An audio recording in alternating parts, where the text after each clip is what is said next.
ఒక ముఖ్యమైన కార్యక్రమం ఇది. రాత్రి మీద మన జిల్లా వచ్చినటువంటి మన ఇన్ఛార్జ్ మంత్రి గారు సోదరుడు రవీంద్ర గారు, అలాగే సోదరుడు మన ఎంపీ గారు, వారికి కూడా నమస్కారం తెలియజేస్తాను. మనందరి తరఫున ఎంపీ గారికి శుభాకాంక్షలు తెలియాలి. ముందు తప్పటి కూడా ఎందుకుంటే ఇది ఇండియాలో ఎవరిలో రైల్వే చైర్మన్, ఇది మొదటిసారి కాదు, రెండోసారి. ఇది చాలా మంచి పోస్టు, చాలా పెద్ద పోస్టు. మొన్న అనౌన్స్ చేశారు.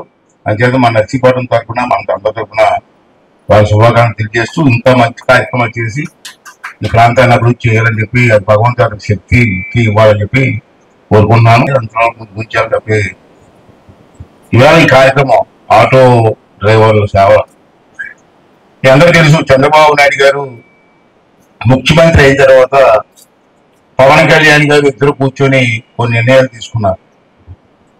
దాని బీజేపీ నాయకులతో సహకారంతో సూపర్ 6 అని ఇవ్వాలనుకున్నాం.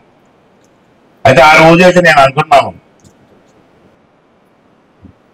ప్రభుత్వ ఉద్యోగులకి ఏంటి పరిస్థితి, ఎక్కడ చూసిన అప్పు అప్పు అప్పు, వడ్డీలు నెలలో వడ్డీలు కొట్టుకోవడం, అంత దుర్మార్గం పనిచేసిపోయారు. ఇటువంటి పరిస్థితుల్లో సూపర్ 6 ఇవ్వగలవా?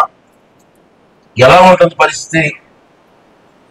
చంద్రబాబు నాయుడు చేయగలరా అని చెప్తే పవన్ కళ్యాణ్ గారు, చంద్రబాబు నాయుడు గారు ఆలోచన మేరకు మోడీ గారు కూడా మనకు బ్లెస్సింగ్స్ ఇచ్చి నేను ఉన్నాను, మీకు ఇది ముందుకెళ్ళాలని చెప్పి ఇవాళ సంవత్సరం 6 నెలలు కూడా ఎక్కడ ఇబ్బంది లేకుండా ముందుకు తీసుకెళ్తుంది. ఈ సందర్భంగా మోడీ గారికి కూడా మనం ధన్యవాదాలు చెప్పుకోవాల్సిన అవసరం ఉంది. ఇక్కడ మీరు అందరూ చాలా మంది ఆటో డ్రైవర్లు కాకుండా నాయకులు కూడా వచ్చారు. మీ అందరిని ఒకటే అడుగుతానండి, మిమ్మల్ని ప్రజానాయకులు అంటే ప్రభుత్వం చేసే పనులు ప్రజలకు చేరవేసి కూడా ప్రజానాయకుడు. సూపర్ 6 కార్యక్రమానికి ఎంత డబ్బు అవుతుంది, ఎంతమంది లబ్ధి పొందుతున్నారు? మన రాష్ట్రంలో సుమారు 5 కోట్ల పైన జనాభా ఉన్నారు. ఈ జనాభాలో 60% నా లెక్క ప్రకారం, నాకు తెలిసిన లెక్క ప్రకారం కాదు, 60% అంటే 40% మిగతా ఉద్యోగస్తులు ఉంటారు. 60% సామాన్య జనానికి ఈవేళ సూపర్ 6 ద్వారా అనేక కార్యక్రమాలు అనుకుంటాయి. ప్రభుత్వం చేస్తున్న కార్యక్రమాలు చెప్పాలి. ప్రభుత్వం చేస్తున్న కార్యక్రమాలు ఎక్కడైనా లోటుపాట్లు ఉంటే మళ్ళీ మనం వెళ్ళి చంద్రబాబు నోట్లు చెప్పాలి, సరే లోటుపాట్లు ఉన్నాయి. అది నాయకత్వ లక్ష్యం. అంటే చూసాం మన ప్రభుత్వం 5 సంవత్సరాలు దిక్కుమాల ప్రభుత్వం అనేది. అతను ముఖ్యమంత్రి అండి. ముఖ్యమంత్రి క్వాలిటీస్ ఏమైనా ఉన్నాయండి అతనికి? అరే అసెంబ్లీకి రావే, ఇది భయపడతావు అసెంబ్లీకి రావడానికి? ఆ బయట కెమెరాల ముందు, ప్రెస్ ముందు వాగడం ఎందుకు? అసెంబ్లీకి వచ్చి మాట్లాడితే నీ దమ్ము ఉంటే. కడప పులి అట, రాయలసీమ పులి అట. ఇప్పుడు ఇంత రాయలసీమ పులి అంటాడు. ఏంటి పులి? అసెంబ్లీకి రావడానికి కడగా రాలేదను రాయలసీమ పులి వాళ్ళు దమ్ముంటే రా, అసెంబ్లీలో రా, ప్రజా సమస్యలు మాట్లాడే అసెంబ్లీలో. నేను టైం ఇస్తాను నీకు. అందరు ఎమ్మెల్యేలకి నీకు టైం ఇస్తా, మాట్లాడ్డా ప్రతిపక్ష హోదా. దాని రూల్స్ ఉంటాయి. అయ్యన్ పోతే ఇవ్వడా అంటాడు. నేను ఆ చేతిలో ఉంది ఇవ్వడానికి. నేను మన అసెంబ్లీకి చెప్పాను, అసెంబ్లీ ఒక దేవాలయం, దాంట్లో నేను పూజారిని, అంతే కదా. వరం ఇస్తే ఎవరి వాళ్ళ దేవుడి వాళ్ళ పూజారి ఇస్తాడు వరం, ప్రజలు ఇవ్వాల. మరి దేవుడికి ఇవ్వలేదు వరం, 11 ఇచ్చాడు. మరి ఎన్ని చేయమంటారు? రామజీడితే వాళ్ళు అయ్యా బదిలేయమంటారు. నాకు కోర్టు కేసు ఇచ్చాడు మొన్న హైకోర్టులో. వేసుకో అడిగి పోయిపోయి కొడతా, అడిగి ఏమంటారు కొడతా. ఆ సామెత గుర్తుకొస్తుంది నాకు. పులి అంటాడు. పులిందలో మనం వీళ్ళందరికీ దెబ్బొడి దెబ్బొడి పారించాడు. అంటే మాట్లాడవచ్చు, ప్రజాస్వామ్యంలో ఎవరైనా మాట్లాడవచ్చు, ఏదైనా చెప్పవచ్చు. కానీ పద్ధతి ఉండాలి. అబద్ధాలు ఎక్కడ చూసిన అబద్ధాలని నిజంగా నమ్మించుకొని ప్రయత్నం చేస్తారు.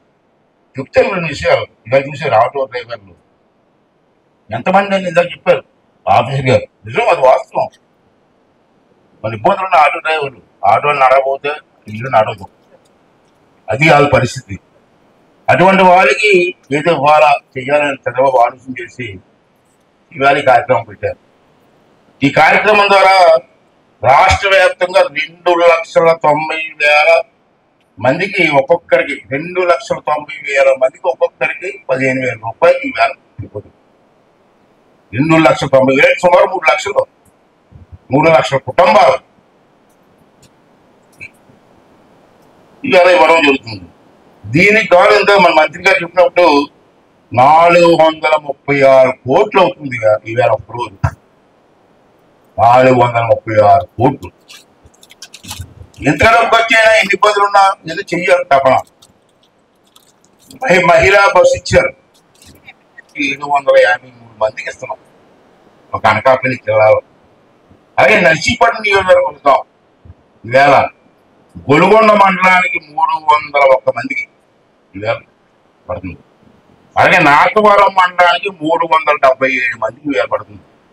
నర్సీపట్నం మండలానికి మొత్తం 450 మంది, మాకారపాలెం మండలం 487 మంది మన నియోజకవర్గంలో.